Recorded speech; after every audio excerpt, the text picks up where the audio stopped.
All right, deep diver, you ready to jump into this one? Always. This time you're diving deep into A Course in Miracles, Lesson 70, specifically pretty ambitious. Yeah. And we've got a pretty interesting mix of sources to work with here. Looks like we've got excerpts from the lesson itself, a study guide, and oh wow, this study guide looks like it is packed with questions, and then a briefing document as well to kind of help us make sense of it all. So are you ready to see where this takes us? I think it looks like from the questions you've submitted that you're really looking to apply this lesson, not just kind of intellectually grasp it. For sure, So absolutely. this should be good. Yeah.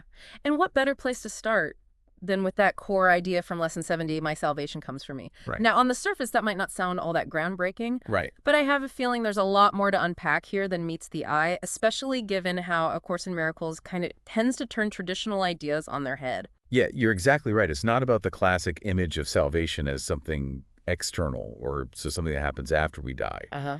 In the framework of the Course, salvation is about achieving a state of inner peace and liberation, Hmm. right here, right now. So less about pearly gates and more about finding a sense of peace within ourselves. Exactly. I'm intrigued, but I'm also a bit skeptical. Oh, okay. I mean, can we really be responsible for our own salvation in that sense? Well, that's where things get really interesting. Okay. So remember, the Course places a huge emphasis on the powers of the mind. Mm-hmm.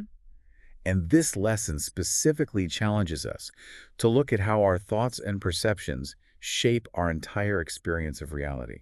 Okay, so we're not just talking about positive thinking here. This seems much deeper. Yeah. But how do we even begin to shift them towards this idea of salvation from within if our perceptions are so ingrained? Well, that's where the practical exercises in Lesson 70 come in. Okay. Things like taking a pause when we're faced with a challenging situation, thoughtfully examining our automatic reactions instead of just getting swept away by them. Right. Even the simple act of choosing a different, more compassionate response. I see where you're going with this, but I'm going to be honest. It all sounds a bit idealistic to me. Okay. Like, sure, it'd be great to always respond with peace and understanding. Yeah. But what about when life throws those those curveballs that really just knock us off balance? Mm-hmm. Does this idea of salvation from within still hold up then? That's a great question. And I think it's one that a lot of people grapple with, especially when they first encounter this concept. Yeah. So maybe a real-world example would help. Okay. Let's say you're in a situation where someone is being incredibly unkind to you, maybe even hurtful. Mm-hmm. Your natural reaction might be to lash out to defend yourself, or maybe just withdraw and feel completely defeated. Okay. Yeah, I can definitely relate to that. I mean, those situations feel almost impossible to navigate gracefully. Right.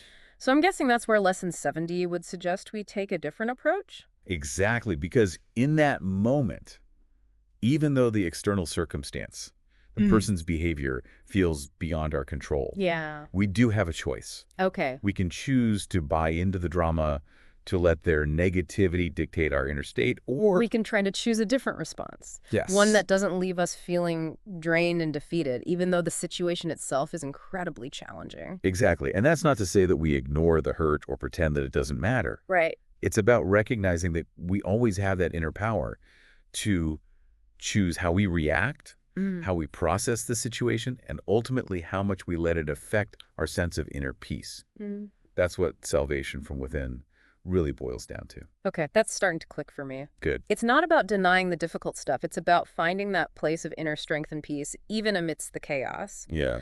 But practically speaking, how do we even begin to tap into that? Well, the lesson suggests a few key practices. One of them is reflection. And I'm not talking about just casually thinking things over. This is about a deeper, more mindful examination of our thoughts and feelings, especially in those challenging moments when we're most likely to react impulsively. So taking a step back, really observing what's happening within us before we just go on autopilot, Exactly. I can see how that could be incredibly helpful, but it also sounds really hard. Like, how do we actually do that when emotions are running high? That's where the second practice comes in choice. Okay. Because once we start to become more aware of our inner landscape through reflection, Mm-hmm. we also begin to recognize that we always have a choice in how we respond, even if it doesn't feel like it at first. Okay. I'm starting to get it's like instead of letting our knee-jerk reactions call the shots, Right. we're pausing, reflecting, and then consciously choosing a different path. Exactly. But does this mean we have to force ourselves to feel a certain way? Like if someone's being truly awful, do we have to pretend we're not hurt or angry. Not at all. It's not about suppressing our emotions or pretending everything's fine. In fact, denying our feelings often just makes things worse. Yep. Lesson 70 emphasizes that we have to acknowledge the difficult emotions, Bruh. but then we get to decide how we want to work with them, how we want to respond, rather than just react. Okay. And that's where the third practice, compassion, becomes so powerful. Compassion. Okay. I'll admit that one throws me for a loop. Okay. How does compassion fit into all of this, especially when dealing with people who are being anything but compassionate? That's where this gets really transformative. Just think about it. When we react to negativity with more negativity, it just amplifies the suffering, both for ourselves and the other person. Right. But choosing compassion, even when it feels incredibly difficult, can actually shift the entire dynamic. I'm listening, but I need a little more convincing. How does compassion actually work in a situation like that? Does it mean we just let people walk all over us? Not at all. Compassion isn't about being passive or allowing ourselves to be mistreated. It's about recognizing that everyone, even those who act unkindly, is ultimately struggling in some way. Okay, so it's about seeing beyond the surface behavior and acknowledging that there's a deeper story there. Exactly. But how does that actually help us? Because it allows us to detach from the need to engage in that negativity, Right. to take it personally. Right. It doesn't mean we condone the behavior, but it does allow us to choose a response that's more in line with our own values and our desire for inner peace. I see where you're going with this. It's like by shifting our perspective from judgment and resentment to a more compassionate understanding, we're actually taking back our power. We're no longer letting their negativity control our emotional state. Exactly. But how do we actually put this into practice? How do we cultivate that compassion, especially when it feels completely counterintuitive? Well, that's where the study guide comes in. It's full of questions that can help us apply these principles in real-life situations. It's not just about understanding the concepts intellectually. It's about bringing them into our daily lives, seeing how they play out in those moments that really test our commitment to inner peace. I'm definitely up for that challenge. But before we dive into the nitty-gritty of those questions, maybe we should take a step back and make sure we're all on the same page about these core concepts, really lay the foundation before we start building the house, so to speak. Absolutely. Let's make sure we're clear on what each of these key terms, reflection, choice, compassion, really means in the context of Lesson 70. Because they're not just abstract ideas. Yeah. They're powerful tools for achieving that salvation from within we've been talking about. Awesome. Let's do it. So let's start with reflection. It's not just about thinking back on a situation, Right. It's about actively examining our thoughts and feelings with a sense of curiosity and detachment. Mm-hmm. It's like hitting the pause button on autopilot Yeah. and really tuning into what's happening within us. So instead of just reacting, we're taking a moment to observe our reactions. Yeah. Almost as if we were watching someone else. Exactly. And the key is to do this without judgment. It's not about criticizing ourselves for feeling a certain way. It's about simply noticing those thoughts and feelings without getting swept away by them. So it's about creating a little space between us and our emotions. Yes. So we can make a more conscious choice about how we want to respond. I can see how that would be incredibly helpful, but it also sounds like a skill that takes practice. It absolutely does. And that's where mindfulness comes in. It's about cultivating that ability to be present with our experience, observing our thoughts and feelings without judgment. Right. And recognizing that they're not who we are. Right. They're just Right. passing through. Okay, that makes sense. But I'm curious, how does this relate to the idea of choice? Okay. Because you mentioned that was one of the key practices in Lesson 70 as well. Well, once we start to develop that capacity for reflection, we also begin to recognize that we have more choices than we might realize. Okay. We're not just at the mercy of our emotions or our habitual reactions. Right. We can actually choose how we want to respond, even in those moments that feel incredibly challenging. Okay, I'm following you, but I'm also thinking about those times when it feels like we have absolutely no choice. Like when we're just completely overwhelmed by anger or sadness or fear. Yeah. How does this idea of choice apply then? That's where it gets really interesting, because even in those intense emotional states, there's always a tiny sliver of space, a moment where we can choose. Okay. It might be the choice to simply acknowledge the emotion, to say to ourselves, okay, I'm feeling really angry right now. That in itself can be a powerful act of choice. So instead of letting the emotion control us, we're taking a step back and saying, hey, I see you there, anger, I acknowledge you. Exactly. And in that moment of acknowledgement, we create a little bit of breathing room. Exactly. And that breathing room, that space between the stimulus and our reaction, Uh-huh. that's where the power of choice resides. Yeah. It might be a tiny space, but it's incredibly potent. Right. And the more we practice, the easier it becomes to access that space. This is starting to make a lot of sense, but we're still missing one piece of the puzzle. Compassion. I'm still struggling with how that fits in, especially when we're dealing with difficult people or situations that feel incredibly unfair. I get it. It's a challenging concept, but think of it this way. When we react to negativity with more negativity, Yeah. it just creates more suffering. For everyone involved, compassion, on the other hand, offers a different path. Mm-hmm. It's about recognizing that everyone, even those who act unkindly, is ultimately struggling in some way. So it's about trying to see beyond the surface behavior and acknowledge that there might be a deeper story, a reason why someone is acting that way. Yeah. But how does that actually help us? Doesn't it just let them off the hook for their bad behavior? Not necessarily. Compassion doesn't mean condoning or excusing hurtful actions. It's about choosing to see the situation and the person through a different lens. Okay. A lens that recognizes the shared humanity we all have, even in those moments when it's hard to see. Okay, I'm starting to see how this works. It's not about letting people walk all over us. It's about choosing to respond in a way that doesn't add more fuel to the fire. Exactly. But I'll be honest, there are times when it feels impossible to muster up any compassion, especially when someone is really pushing our buttons. Any advice for those moments? Those are the times when it's most important to remember that compassion is a practice, Right. not a perfect state of being. We're all human. Yeah. We all have moments when we struggle. The key is to be gentle with ourselves, Mm-hmm. to acknowledge that it's okay to feel those difficult emotions and to keep practicing.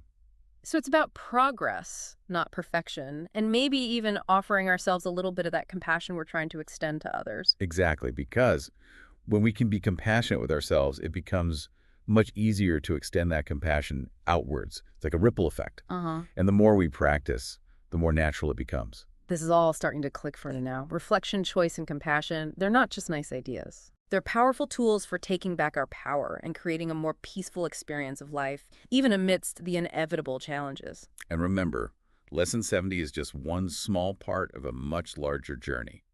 A Course in Miracles offers a profound path for transforming our perception and awakening to our true nature as loving and peaceful beings. Yeah.